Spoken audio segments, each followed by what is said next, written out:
Assalamualaikum warahmatullahi wabarakatuh. Perkenalkan, nama saya Kansara Ina Rabbani dengan NIM 2411015152200002 dari program studi farmasi. Saya akan menjelaskan tentang sistem respirasi dan sistem kardiovaskular. Respirasi atau pernapasan adalah sebuah proses dalam pengambilan oksigen dan pelepasan karbon dioksida. Pertukaran antara oksigen dan karbon dioksida terjadi di dalam darah manusia.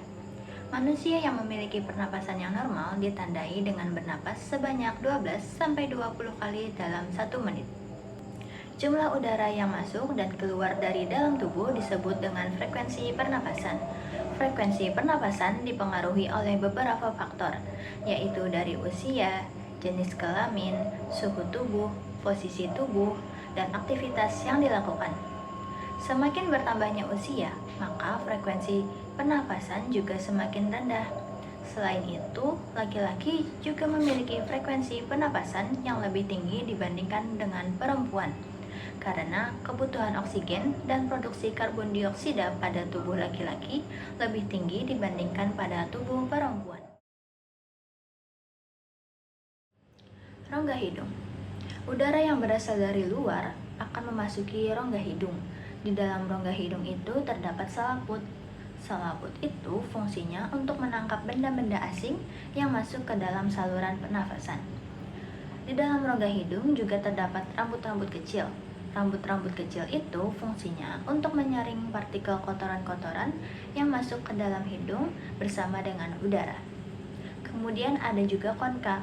Konka itu fungsinya untuk menghangatkan udara dingin yang masuk ke dalam rongga hidung.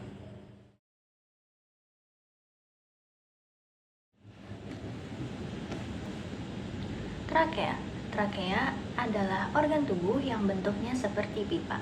Trakea terletak di sebagian dalam leher dan sebagian dalam toraks. Pada orang dewasa, panjang trakea sepanjang 15 cm dengan diameternya 12 mm. Bifurcatio-trakea adalah tempat percabangan menjadi bronchus principalis dexter dan bronchus principalis sinister. Bronchus dexter itu lebih tegak, lebih lebar, dan lebih tinggi dibandingkan dengan bronchus sinister. Jadi ini adalah gambar trakea.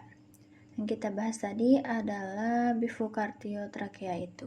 Nah, bifurcatio-trakea itu adalah tempat percabangan yang terletak di bagian sini. Kemudian, bronchus principalis dexter itu yang bagian sebelah kanan.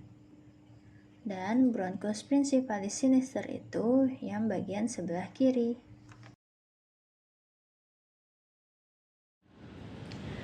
Bronkus. Bronkus adalah saluran pernapasan utama yang terhubung dengan paru-paru.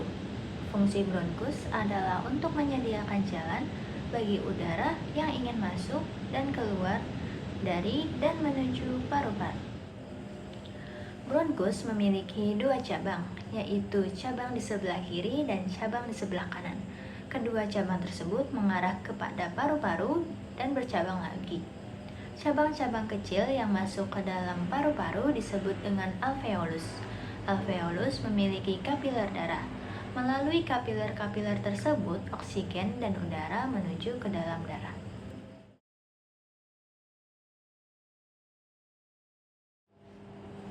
Paru-paru. Paru-paru atau pulmo adalah sepasang organ yang memiliki tekstur kenyal dan berisi udara, dibantu oleh trakea dalam pengantaran udara. Paru-paru berfungsi sebagai tempat pertukaran oksigen dari udara dan karbon dioksida dari darah. Paru-paru mengambil oksigen dari udara yang dihirup, kemudian masuk ke aliran darah dan didistribusikan ke seluruh bagian sel. Paru-paru atau pulmo terletak di bagian rongga dada bagian atas. Otot dan rusuk membatasi bagian samping dan diafragma membatasi bagian bawah paru-paru. Bagian paru terbagi menjadi 2, yaitu pulmo dexter dan pulmo sinister. Paru-paru dibungkus oleh selaput yang mengelilingi kedua paru-paru. dan memisahkan paru-paru dari dinding dada disebut dengan pleura. Pleura merupakan lapisan pembungkus paru yang mengandung kolagen dan jaringan elastik. Mediastinum memisahkan antara pleura yang membungkus pulmodexter dan pulmosinister. Pada mediastinum itu berisi jantung dan beberapa pembuluh darah besar. Pleura yang mengelilingi paru-paru ini disebut dengan pleura. Pleura dari interna ke eksterna dibagi menjadi dua, yaitu pleura visceralis dan pleura parietalis. Yang berwarna biru ini adalah pleura visceralis, yaitu pleura yang langsung melekat pada permukaan paru-paru. Kemudian yang berwarna merah ini disebut dengan pleura parietalis, yaitu bagian pleura yang berbatasan dengan dinding toraks. Kemudian di antara pleura visceralis dan pleura parietalis ini terdapat sebuah rongga yang disebut dengan kanum pleura.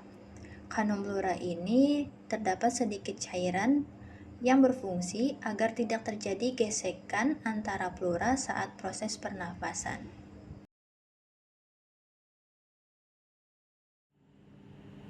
Mekanisme pernapasan. Manusia memiliki dua mekanisme pernapasan, yaitu pernapasan dada dan pernapasan perut. Yang pertama yaitu pernapasan dada. Pernapasan dada, otot yang berperan adalah otot-otot di sekitar tulang rusuk.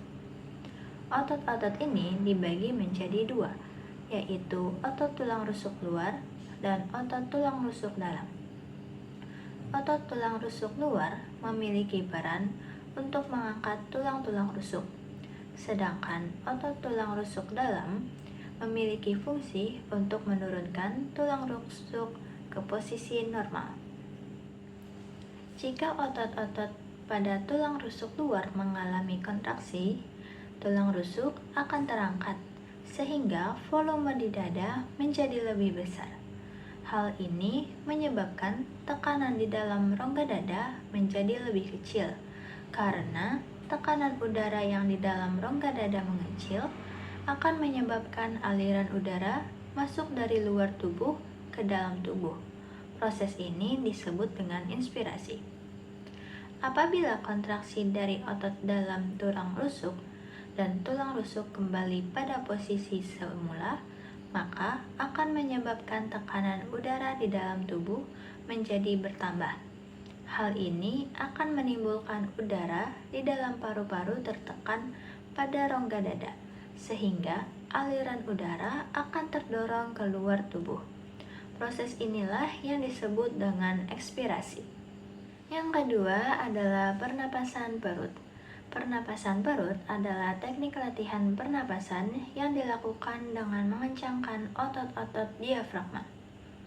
Diafragma adalah otot rangka berbentuk kubah yang membentang secara horizontal antara rongga dada dan rongga perut. Itu sebabnya teknik pernapasan ini sering disebut dengan pernapasan diafragma atau pernapasan dalam. Diafragma memegang peranan penting dalam proses pernapasan. Ketika kita mengambil napas dengan teknik pernapasan perut, otot diafragma akan mengencang. Tujuannya agar rongga dada mengembang lebih besar sehingga oksigen lebih mudah mengalir masuk ke paru-paru. Selama mengambil nafas, dada tidak naik, tapi perutlah yang mengembang. Sementara ketika kita menghembuskan nafas, otot-otot diafragma akan mengendur kembali seperti semula untuk mendorong udara keluar dari paru-paru. Sistem kardiovaskular. Sistem kardiovaskular merupakan organ sirkulasi darah yang terdiri dari jantung, komponen darah, dan pembuluh darah yang berfungsi untuk memberikan dan mengalirkan suplai oksigen dan nutrisi ke seluruh jaringan tubuh yang diperlukan untuk proses metabolisme tubuh. Jantung merupakan salah satu organ vital dalam tubuh manusia yang berfungsi untuk memompa darah ke seluruh tubuh.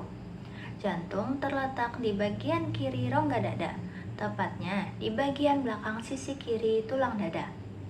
Ukuran jantung orang dewasa kira-kira sebesar kepalan tangan. Di dalam jantung terdapat 4 ruangan yang terbagi menjadi 2 bilik atau ventricle dan 2 serambi atau atrium. Serambi dan bilik kiri jantung berisi darah bersih yang kaya akan oksigen, sedangkan bilik dan serambi kanan berisi darah kotor. Jadi ini adalah bagian-bagian dari jantung. Di sini terdapat atrium kanan atau serambi kanan. Serambi kanan itu fungsinya untuk menerima darah kotor dari tubuh yang dibawa oleh pembuluh darah. Sedangkan atrium kiri atau serambi kiri fungsinya untuk menerima darah bersih dari paru-paru. Selanjutnya di sini terdapat ventricle kanan. Ventricle kanan atau bilik kanan fungsinya untuk memompa darah kotor dari jantung menuju paru-paru.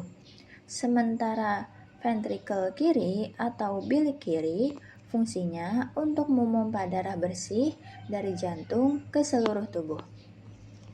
Kemudian di sini terdapat 4 katup, yaitu katup triskupit, katup mitral, katup aorta, dan katup pulmonal.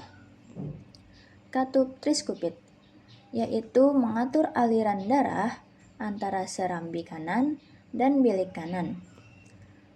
Kemudian katup pulmonal. Katup pulmonal itu mengatur aliran darah dari bilik kanan ke arteri pulmonalis yang membawa darah ke paru-paru untuk mengambil oksigen. Selanjutnya katup mitral. Katup mitral ini fungsinya untuk mengalirkan darah yang kaya oksigen dari paru-paru mengalir ke serambi kiri dan bilik kiri. Dan yang terakhir adalah katup aorta. Katup aorta itu membuka jalan bagi darah yang kaya akan oksigen dari bilik kiri ke aorta atau arteri terbesar pada tubuh. Kemudian yang bagian sini adalah vena cava superior. Dan ini untuk mengalirkan darah dari tubuh. Nih. Vena cava inferiornya. Kemudian ini untuk mengalirkan darah ke tubuh. Ini adalah aorta. Dan ini adalah arteri pulmonalis kiri, sedangkan ini adalah arteri pulmonalis kanan.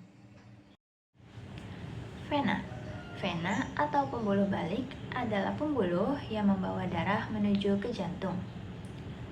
Darahnya banyak mengandung karbon dioksida. Umumnya terletak dekat permukaan tubuh dan tampak kebiru-biruan. Dinding pembuluhnya tipis dan tidak elastis. Jika diraba, denyut jantungnya tidak akan terasa. Pembuluh vena mempunyai katup sepanjang pembuluhnya. Katup ini berfungsi agar darah tetap mengalir satu arah. Dengan adanya katup tersebut, aliran darah tetap mengalir menuju jantung, walaupun melawan gravitasi bumi. Jika vena terluka, darah tidak memancar, tetapi merembes.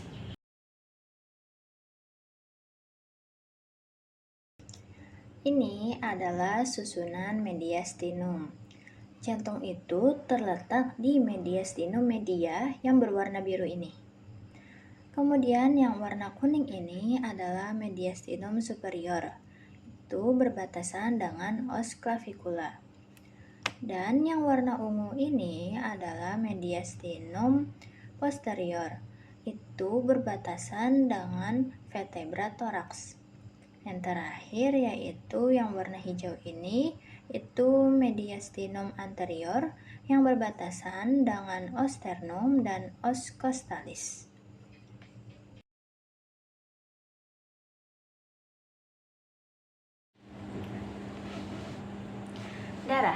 Darah adalah komponen yang paling penting dalam sistem peredaran darah manusia. Darah berperan sebagai pembawa nutrisi, oksigen, hormon, dan antibodi ke seluruh tubuh. Darah juga mengangkut zat beracun dan sisa metabolisme seperti karbon dioksida untuk dikeluarkan dari tubuh.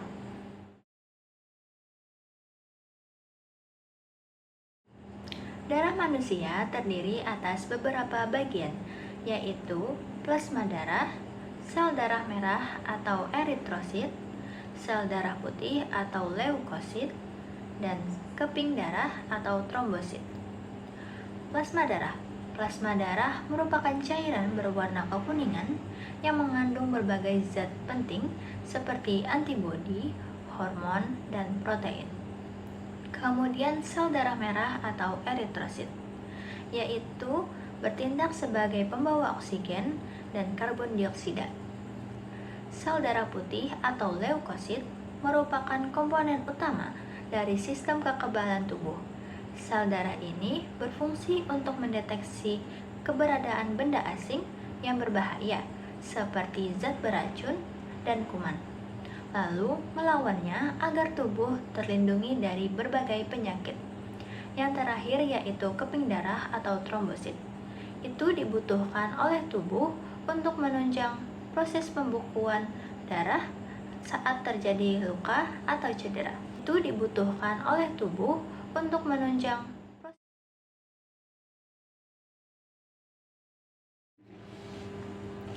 katup jantung.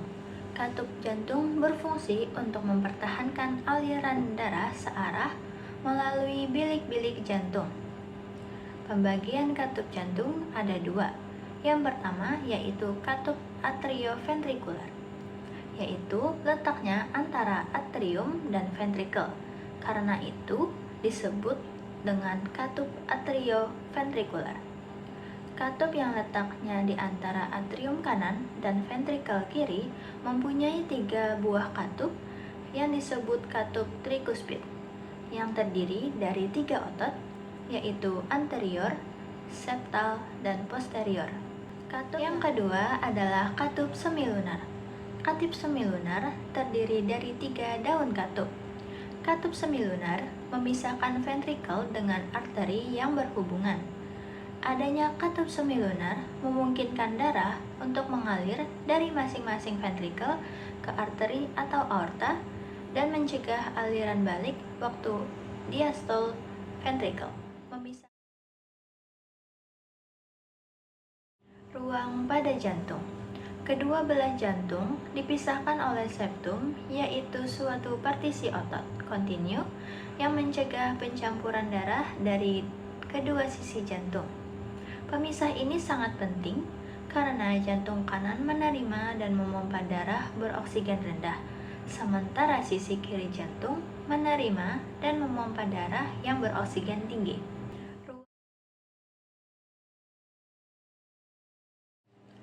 Lapisan jantung. Dinding jantung terdiri dari 3 lapisan yang berbeda, yaitu perikardium, miokardium, dan endokardium. Perikardium adalah suatu membran tipis di bagian luar yang membungkus jantung. Terdiri dari 2 lapisan, yaitu perikardium fibrosum yang merupakan bagian kantong yang membatasi jantung terikat di bawah pada sterum, dan perikardium serosum yang dibagi menjadi 2 bagian, yaitu perikardium peritalis yang membatasi perikardium fibrosum atau sering disebut dengan epikardium, dan perikardium visceral yang mengandung sedikit cairan yang berfungsi sebagai pelumas untuk mempermudah pergerakan jantung.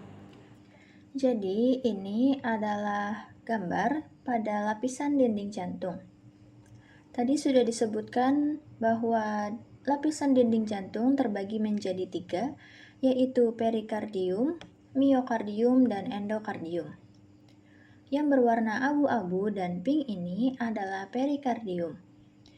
Yang berwarna abu-abu adalah perikardium fibrosum, dan yang berwarna pink adalah perikardium serosum.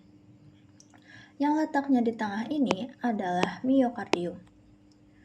Serat-serat otot ini tersusun spiral dan melingkari jantung.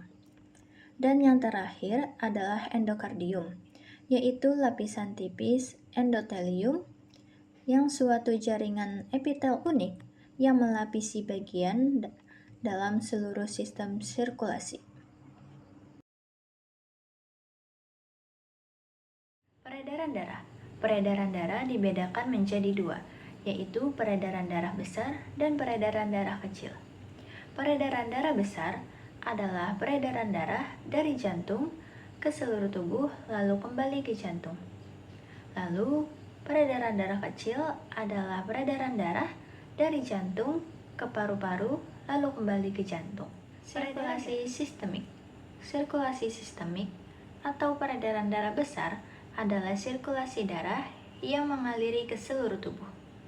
Sirkulasi ini berlangsung ketika darah bersih yang mengandung oksigen mengisi serambi kiri jantung melalui vena pulmonalis setelah melepaskan karbon dioksida di paru-paru.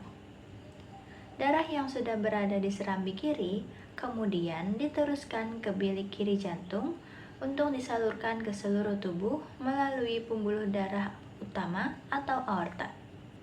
Setelah itu, darah yang dipompa melewati aorta akan terus mengalir hingga ke bagian paling ujung di seluruh area tubuh. Darah lalu akan kembali menuju serambi kanan jantung untuk mengalami proses pembersihan darah. Sirkulasi pulmonal atau peredaran darah kecil. Sirkulasi pulmonal adalah sirkulasi darah dari jantung menuju paru-paru dan sebaliknya. Sirkulasi ini berlangsung saat darah yang mengandung karbon dioksida dari sisa metabolisme tubuh kembali ke jantung melalui pembuluh vena besar atau vena cava. Selanjutnya, darah tersebut akan masuk ke serambi kanan dan diteruskan ke bilik kanan jantung. Lalu, darah akan dialirkan ke paru-paru melalui arteri pulmonalis untuk ditukar dengan darah kaya oksigen.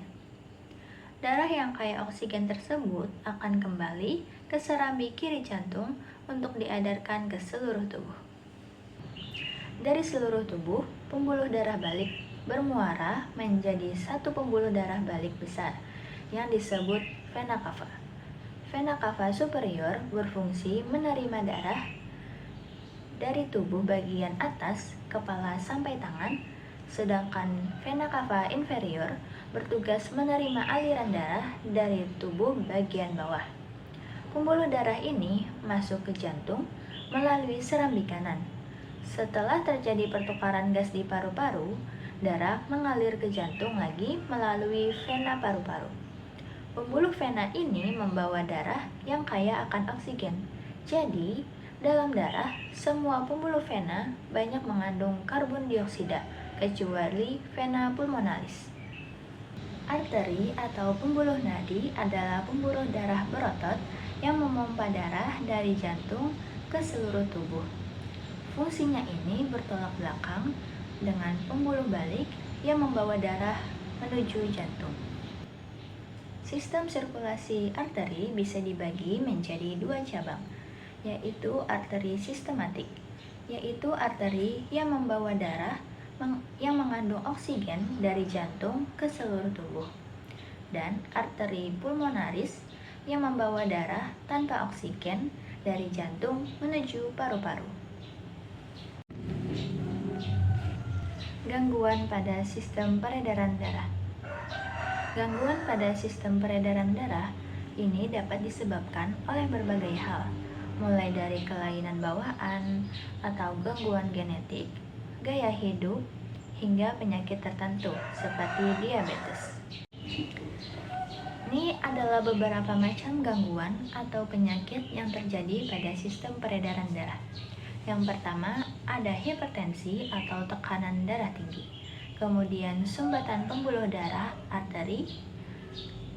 Kemudian penyakit jantung koroner, gagal jantung, gangguan irama jantung, kelainan otot jantung atau lemah jantung, stroke, dan emboli, dan trombosit vena dalam.